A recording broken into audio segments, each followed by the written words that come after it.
All right, creatures of the night, let's talk about Collision. It came on Thursday, for those of you who didn't remember, since apparently there's other things going on this weekend. We had a pretty great show, especially after a pretty great episode of Dynamite last night. We continue off with Collision. We started off with Marina Shafir beating the hell up out of somebody. I don't even know who that was as she's coming to the stage, but you know what? Wrong place, wrong time. And she comes into the ring, and then they're followed by Moxley, Claudio, and Wheeler Yuta. Moxley's really upset. And Moxley was just like, oh, I don't know what the fuck was going on last night, but I see y'all had a party after we lost the Trios title. And you know what? He's right. Because all of a sudden, all these people came out after, at the end of the show, and even after the show, all these wrestlers came celebrating the Ops winning or anything. I said, okay. Mike Bailey and all these people who's never even had any quarrels with the Death Riders are celebrating. Okay, interesting. And you know, he also goes on to warn the Young Bucks. They don't like them, obviously, and if they wasn't out there, maybe they probably would have still had a trios championships. Who knows? And here is Moxley calling out Samoa Joe. Long story short, he challenges Samoa Joe to go against him one-on-one, since Samoa Joe choked him out. So why not? Very interesting that we're going this route. I'm still surprised that they ended up having the match in this way instead of the typical Wheeler Yuta getting his ass whooped and being the fall guy. So that's interesting. So we're gearing towards Jon Moxley and Samoa Joe. Interesting. After that, they end up destroying the little equipment out there. They broke that $50,000 camera and throwing boxes and all this shit and whatever. Nobody's really intimidated by any of that, to be honest with you. Now, we start off with the first match of the night. Kevin Knight versus Lance Archer. I don't even know where this came from, to be honest with you. But that's what we got. Uncle Don comes on out there. And I think, is this the first time Uncle Don has ever went out there with Lance Archer? Probably. I don't know. Now, they end up having, I guess the match was okay. You know, and nobody was really losing their shit over it. But it was okay. And not something that I think people was really expecting. The crowd was a little lukewarm for this. But Kevin Knight ends up taking the win. And I was just saying, like, if Lance Archer loses, get Lance's asses out of the Don Callis family. Like, we don't want losers in the group. You know, I'm glad that Lance Archer got something to do, but honestly, can we just have nothing but winners here? If it were up to me, the Don Callis family would just be Uncle Don, Kyle Fletcher, and Konosuke Takeshita, and then me to help with the baby oil budget. Yeah. After this, we have a promo from the Ops, or should I just say Samoa Joe. They're back there, and they're pretty much letting everyone know that, hey, you know, they won this title. They are committed to commit violence in this company, and they're pretty much just getting started. Y'all haven't seen anything from them yet. While I thought this was cool, all three of them together look really great. However, Powerhouse Hobbs, we cannot have Samoa Joe, the leader or whatever, I don't know. But we cannot have Samoa Joe doing all the talking. We're going to have to share that with Powerhouse Hobbs. He's young. He needs this experience. They're going to have to share in terms of doing the promos. He cannot be part of this group and just get in the ring and that's it. This has to be a full experience for him being part of this group. So that's the only way I can see things not working out with Hobbs, if they do not allow him to do much more than just getting in the ring. Shibata, we're not going to get anything out of him, but still, he's an amazing wrestler. We just need to hear from Powerhouse Hobbs. After this, we do have Jamie Hayter, Chris Statlander. They're arguing. They have a match coming up for the Owen Hart tournament. Winner of that match will go against Mercedes Moné in the finals at Double or Nothing. Honestly, I'm okay with either one of these two girls advancing. Jamie Hayter, maybe you know what? It's a little tough to choose between the two of them. Either way, I'm cool with either one of them. After this, Shivani's wasting TV time reading a letter from FTR that have a half-ass apology to Shivani and Nigel McGuinness. Nobody cares. Nobody cares. We're moving on. Takeshita teaming up with Josh Alexander to go against Ishii and Rocky Romero. Now, if you guys didn't watch the Ring of Honor special that they gave on YouTube earlier today, We had Rocky Romero going against Top Flight, and even in that match, things seem to be a little bit rocky between Rocky and Ishii. But everything was all good in the hood. They end up hugging it out at the end. That's important to keep in mind. We're seeing Takeshita and Josh Alexander team up for the first time. We have seen them go one-on-one. If you guys watch Maple Leaf Pro Wrestling, you guys would have seen that they've had a one-on-one match before. So it was great to see them together. Uncle Don on commentary, putting in all that work. We love you, Uncle Don. However, while the match was okay, I don't know. I kind of felt like this came out of nowhere, but we're going somewhere with this. It felt a little random about this two teams going at it. However, Takeshita, Josh Alexander, they beat Rocky and Ishii, which, okay, cool. I'm all right with it. And all of a sudden, Rocky and Ishii start getting into it, and then someone just came up out of the blue in a hoodie. I thought it was some fan that just walked on up to the fucking ring. And it turns out that this person ends up pulling the hood down and unzipping their sweater. And they look good too. Deacon Beretta is back. Trent Beretta is back. Not only did Trent Beretta come back, but he brought some abs with him too. Oh, Lord have mercy. He looks so good. He looks so good. And, Rocky assisted them with attacking Ishii. And I'm just like, hell no. So this is how y'all sending Ishii packing to go back to New Japan, especially after he won a title this weekend. Whatever. I don't know. So it looks like Trent Beretta is also part of the Don Callis family. We did kind of leave off with that the last time we saw Trent Beretta. Trent Beretta was assisting Uncle Don with an attack. Who was attacking? Was it Kenny and them? I don't know. Whatever the situation was. That's the last time we seen Trent Beretta. Oh yes, it was attacking Orange Cassidy, and then he got injured. The screws from his neck came out or whatever, and y'all know how that went. So we haven't seen Trent Beretta in a while, but he's back, and we got more members of the Don Callis family. I didn't see this in the agenda. However, I'm gonna take it because I like Trent Beretta. After this, Mercedes Moné doing her promo, being interrupted by Harley and Puppet Moné. And Harley is speaking for the puppet. Mercedes is trying not to speak to the puppet, but she does anyway. Something about them is just giving this comedy tag team thing where Mercedes don't give a fuck about her, but maybe she might grow to like her at some point. We'll see. They're going to be in the main event against Julia Hart and Statlander. Now, after this, we have Megan Bayne. Megan Bayne, I mean, like, come on. Come on. Like, all the beauty in the world just went to Megan. This is crazy. She goes against two local talent, so the 2-on-1 match, and she's absolutely dominating in this match. Now, I don't know how long we're going to keep doing this for, but it seems like we're probably going to be getting these type of handicap matches. Like, she lost to Toni Storm, but by doing this, I think they're trying to keep her relevant and kind of not trying to make her look like a loser. I think it's okay for now, but at some point, this is just not going to be working out forever. Now, after this, we get a promo video for Anthony Bowens. I don't know. I don't know. He's talking about titles already. I don't know where this is going. We're going to give it some time. Adam Cole has his open challenge match, and I wasn't sure who it was going to be, but it turned out to be Claudio Castagnoli. TNT title on the line. And I said, okay, Claudio, take it off of Adam Cole. We don't even want him with the title. The sheer difference between Adam Cole and Claudio is insane. Now, Adam Cole, I see he probably going to the gym one extra day a week now. So you're seeing some little something in his biceps, but it's nothing in comparison to Claudio. Claudio, I felt like, was dominating here.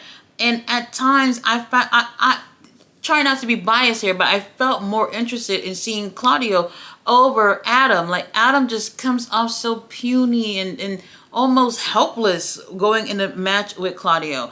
And somehow, some way, He ends up taking the win with a crucifix pin. What is going on with these pins?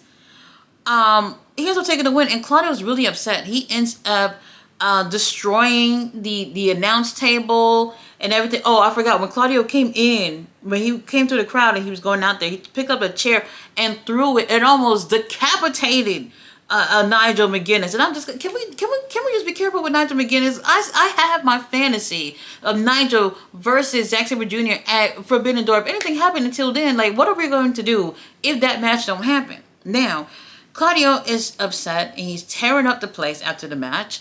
And believe it or not, the crowd, Boston had the nerve to be chanting "loser" to Claudio Castagnoli. Moxley had to come on out there and calm him down. What would we do without Moxley? What would we do without Moxley to calm down Claudio? Marina and Wheeler Yuta and them come on out there to calm him down, to make sure that he's all right. And honestly, Adam Cole, I'm bored already, but it's only been like, what, a week or two since he's had the TNT title. We're going to have to put him in a storyline. We're going to have to put him in something interesting. I preferred Claudio in this match over Adam Cole. After this, Big Bill and Brian Keith, they back there being interviewed by Lexi. Big Bill is annoyed at Chris Jericho. Brian Keith seems to want to get back with Chris Jericho, be under his wing or whatnot. Why the hell are we talking about Chris Jericho still? Doesn't he have anything to do? Fozzy don't got a tour or something? Like, Big Bill, Brian Keith, we do not need Chris Jericho, and we sure as hell don't need Chris Jericho on our TVs anymore. Jalistica, Roosh, and oh my God, Beast Mortos, going against local talent. Squash. Okay, I'm happy that Beast Mortos is back on my television and actually winning this time. We haven't seen Roosh in a while. I don't know what's going on with that. Why it's like every few months he come back and then they put him for like a week or two and then we don't see him again for another few months. They're back. I like them together. They actually look really great together. Like, everybody's, the looks and the gear and everything was just on point. They look like $1 million. But will the company treat them like $1 million? I don't know. While we have the ops doing whatever they're doing with the trios titles, this is time for y'all to really build up the trios division, whether if it's Ring of Honor or if it's an AEW. I still believe that we should unify the Ring of Honor 6-man tag championships with the trios titles. There's not that many trios. So whatever trios y'all got, bring them together, give them something to do so we can have a solid division. Walking around holding motherfucking titles is not motherfucking enough. Ricochet interrupts Kevin Knight and Speedball Mike Bailey doing their little backstage interview about whatever they was going to do with that $400,000 that they won. Ricochet comes back there and said, look, y'all didn't pin me to win the money. Y'all paying Beast Mortos. And I just like, Ricochet, do you have to bring it up? Did we need to be reminded that Beast Mortos got pinned again? Long story short, they're getting into it. Kevin Knight, Ricochet, most likely going to end up having a match. They're arguing. And then Kevin Knight said, oh, I can do something you can't do. And he ends up taking his hair out of a ponytail and swinging his hair around. And I was like, don't do that. Don't do that to Ricochet. What Ricochet do to y'all for y'all to be just clowning on him being bald? Now, Mike and Kevin end up walking away, and then Renee ends up walking away but swinging her hair back. And I was like, I know she did not just play Ricochet like that. What are we doing? What are we doing? Whatever. I love Ricochet. He's funny. I would love to see Ricochet and Kevin Knight in the ring one-on-one. Tony Khan, book it. Now, Ring of Honor TV title on the line. Commander versus Nick Wayne. The crowd was the loudest the entire night for this match. They ate this up. They ate this up. Now, if you didn't watch the Ring of Honor special from earlier in my review, I talked about how Nick Wayne had a match against Michael Oku, and he really did a great job with Michael. They had a really great chemistry with each other, and Nick Wayne ended up winning that match, pretty much getting people geared up for whatever it is that they're trying to do with Nick Wayne, especially with him going to Japan next month.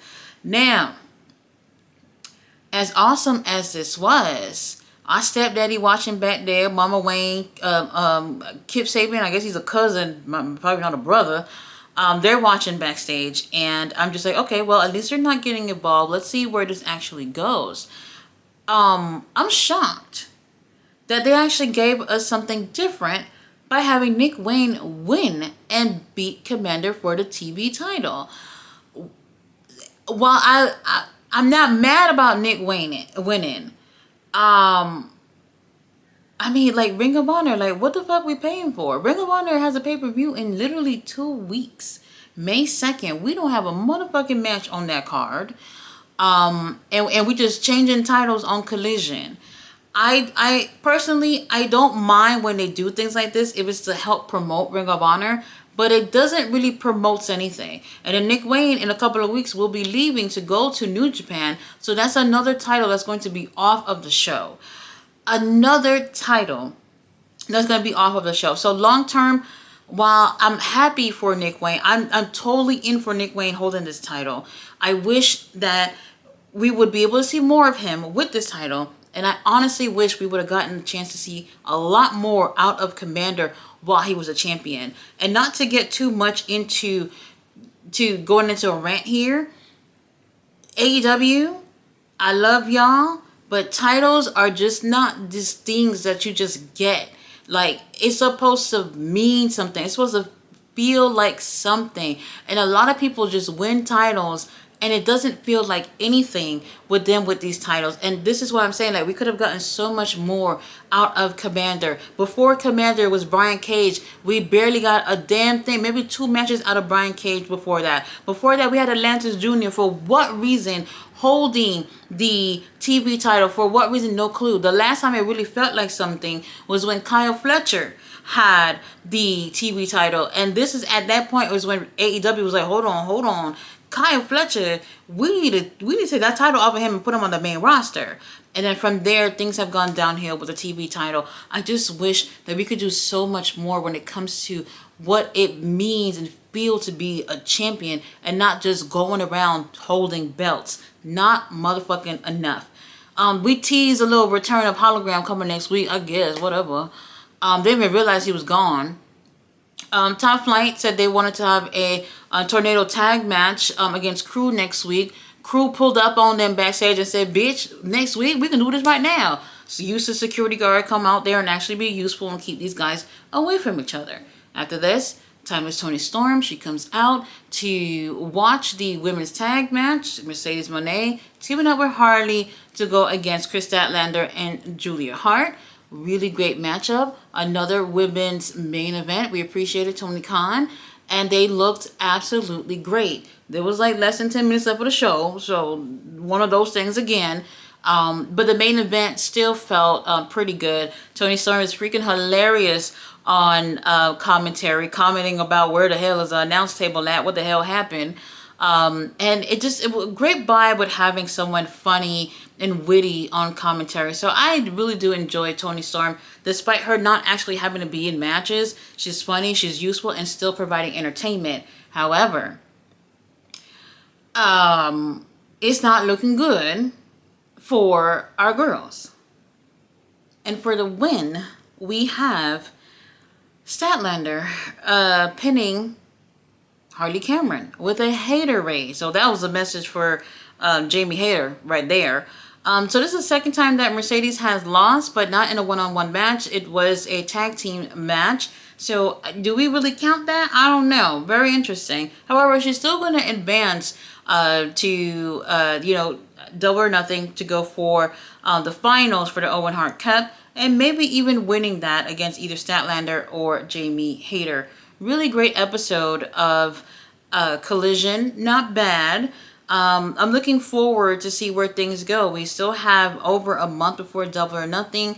Things are definitely going to progress. When it comes to women's wrestling, it's feeling better. It's feeling better. Tony Khan probably saw my rant video that I did a couple of weeks ago and was like, hey, we got to get it together. So I'm definitely looking forward to see what happens with the women's division. Still got to put a little bit more work. You guys, thanks very much for watching my video. I will be back on Wednesday with Dynamite. See you guys then. Bye.